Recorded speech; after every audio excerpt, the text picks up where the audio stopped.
Baik tuan-tuan, saya ni tuan-tuan nak jawab satu perkara. Baik nah, saya nak. Jadi ada orang mesej saya dekat TikTok saya. Dia kata apa, bila kita cerita Allah Ta'ala tu zat, ada, saya tak ingat nama dia, tuan-tuan tengok, tuan-tuan boleh tengok lah.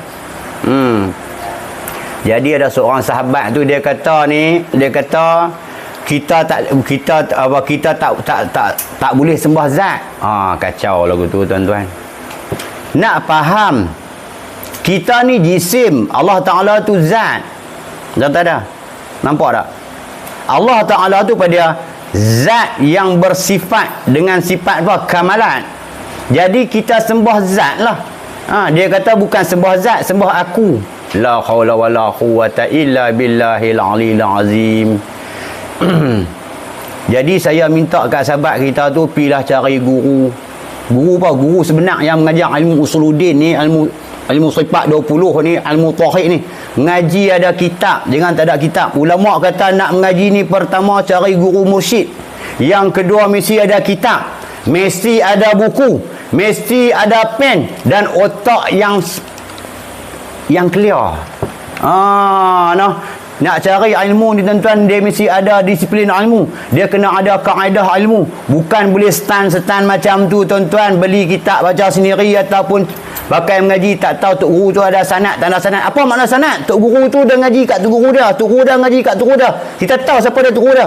Ambil kitab mana sampai Rasulullah ke, sampai Imam ahli sunnah tu. Tak ada. Ni dia kata Tuhan tu bukan zat, kita tak sembah zat, dia kata kita sembah aku. Wa Allah, astagfirullahalazim. Kod mana tu? Kan? Kacau tak? Dia tak faham yang mana zat, yang mana sifat. Dia kata apa? Zat tu, dia kata Tuhan tu sifat. Pula dah.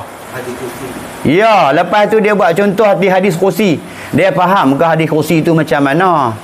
Dia mengaji dah ilmu nahwu, saraf, balaghah, nak faham tu. Jangan dia baca hadis kursi tu, dia baca terjemah.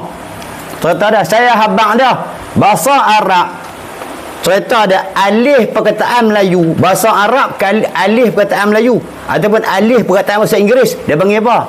Makna bil terjemah. Yang kita nak ni, yang ulama ni, bukan makna bil terjemah, makna bil murad, makna bil makna, makna bil mu'arabi. Dia faham ke? Cerita dia. Jadi saya nak abang ada sahabat kita tu, pi ngaji ilmu ni, pi ngaji ilmu usuluddin ni. Lepas tu kalau perlu ngaji ilmu alat, ngaji sikit ilmu alat, tak nanti banyak ngaji beda faham sudah. Kena ngaji apa?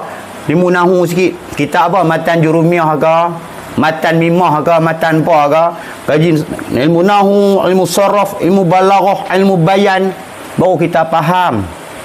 Ni tak faham ni, masalah tu. Baik tuan-tuan, nanti saya hurai lagi.